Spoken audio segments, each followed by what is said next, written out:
আসসালামু আলাইকুম রহমতুল্লাহি ওবারাকাতু। সকলের জন্য দোয়া ও ভালোবাসা। আজকের ক্লাসে সবাইকে স্বাগতম। সুপ্রিয় শিক্ষার্থীরা, যারা এসএসসি পরীক্ষা দিবে তাদের জন্য আমি উচ্চতর বাংলা ব্যাকরণ থেকে আলোচনা করতেছিলাম। আমি আজকে তোমাদের জন্য কিছু শব্দের ব্যুৎপত্তি বা মূল নির্দেশ নিয়ে আলোচনা করব, যেটা প্রশ্ন পরীক্ষায় এভাবে থাকে যে নিচের শব্দগুলোর মূল নির্দেশ করো।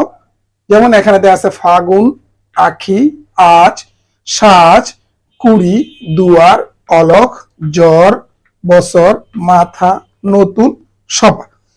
এই শব্দগুলোর মূল নির্দেশ করা বা ব্যুৎপত্তি নির্দেশ করা। এবার আমরা শুরু করলাম। দেখো, যেমন ফাগুন, এই শব্দটি পূর্ববর্তী কি ছিল? ফাল্গুন। এই চিহ্নটাকে বলা হয় পূর্ববর্তী থেকে পূর্ববর্তী রূপকে দেখানোর জন্য। আর পরবর্তী হইছে এভাবে, এটা পরবর্তী, এটা পূর্ববর্তী। এই চিহ্নটা দেওয়ার মানে যদি এই ফাল্গুন শব্দটা এখানে থাকতো তাহলে চিহ্নটা এরকম হয়ে যেত, মানে ফাল্গুন থেকে ফাগুন। আর এখন যেহেতু ফাগুন রূপ দেয়া আছে, তাহলে তোমার ফাগুন দেখাতে হবে যে পরবর্তী, এই পূর্ববর্তী কি রূপটা ছিল। তাহলে ফাগুন এর পূর্ববর্তী ছিল ফাল্গুন। এরপর আজ এর পূর্ববর্তী রূপ ছিল অদ্য। সাজ এর পূর্ববর্তী রূপ ছিল সজ্জা। কুড়ি এর পূর্ববর্তী রূপ ছিল কোরব। দুয়ার এর পূর্ববর্তী রূপ ছিল দ্বার। আখি এর মূল ছিল অক্ষি। পূর্ববর্তী বা মূল বা ব্যুৎপত্তি একই জিনিস। জ্বর এর মূল ছিল ঝঞ্ঝা। বছর এর পূর্ববর্তী ছিল বা মূল ছিল বৎসর। অলখ এর মূল ছিল অলক্ষ। এরপরে নতুন, নতুন এর পূর্ববর্তী ছিল নূতন, নয়ন মধ্যে দীর্ঘকার ছিল। সপা এর পূর্ববর্তী ছিল সমর্পণ। সব এর পূর্ববর্তী রূপ ছিল সর্ব। সই এর পূর্ববর্তী মূল ছিল সখী। বাত এর পূর্ববর্তী মূল ছিল ভক্ত। মাটি এর পূর্ববর্তী বা ব্যুৎপত্তি ছিল মৃত্তিকা। ভুল এর পূর্ববর্তী ছিল ভ্রান্ত। সাঁতার এর পূর্ববর্তী শব্দটা সন্তান। পাহাড় এর পূর্ববর্তী ছিল পাষাণ।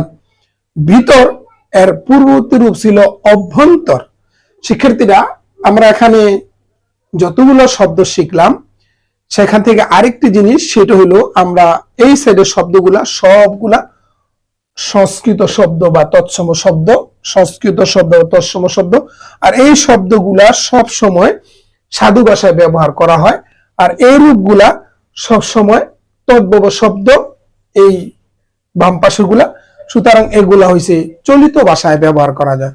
শিক্ষার্থীরা, এখান থেকে যদি সাধু চলিত ভাষার অনুচ্ছেদ থাকে, সাধু ভাষা থেকে চলিত ভাষা রূপান্তর করো, তাহলে এই শব্দগুলা থাকলে অবশ্যই খেয়াল করবে সপা, সব এরকম। যেমন সমর্পণ থাকলে সপা ব্যবহার করবে, সর্ব থাকলে সব ব্যবহার করবে, সখী থাকলে সই ব্যবহার করবে, ভক্ত থাকলে ভাত ব্যবহার করবে।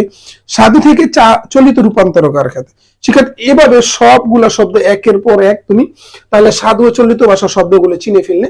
কারণ আমরা জানি সাধু ভাষা সবসময় তৎসম শব্দ ব্যবহার করা হয়, আর চলিত ভাষা সবসময় তদ্ভব শব্দ ব্যবহার করা হয়, মানে যেগুলো আমাদের বাংলা ভাষা ব্যবহার করা হচ্ছে এগুলো। তোমার যদি সাধু ভাষায় একটা অনুচ্ছেদ দেওয়া থাকে, সেখানে যদি অক্ষি শব্দটা থাকে, তাহলে তুমি অবশ্যই আখি শব্দটা ব্যবহার করবে। শিক্ষার্থীরা, আমরা এই ক্লাস থেকে দুটি জিনিস লক্ষ্য করলাম। একটা হচ্ছে শব্দের মূল নির্দেশ করতে পারলাম, আরেকটা হচ্ছে যে সাধু চলিত ভাষা যদি পরিবর্তন আসে সেই ক্ষেত্রে অনুচ্ছেদ থেকে এই শব্দগুলো আমরা দেখে দেখে পরিবর্তন করতে পারবো। তোমাদের সুস্বাস্থ্য শিক্ষা জীবন উত্তরোত্তর সমৃদ্ধি কামনা করে আজকের মধ্যে এখানে বিদায় নিচ্ছি। আসসালামু আলাইকুম ওয়া রাহমাতুল্লাহি ওয়া বারাকাতুহু।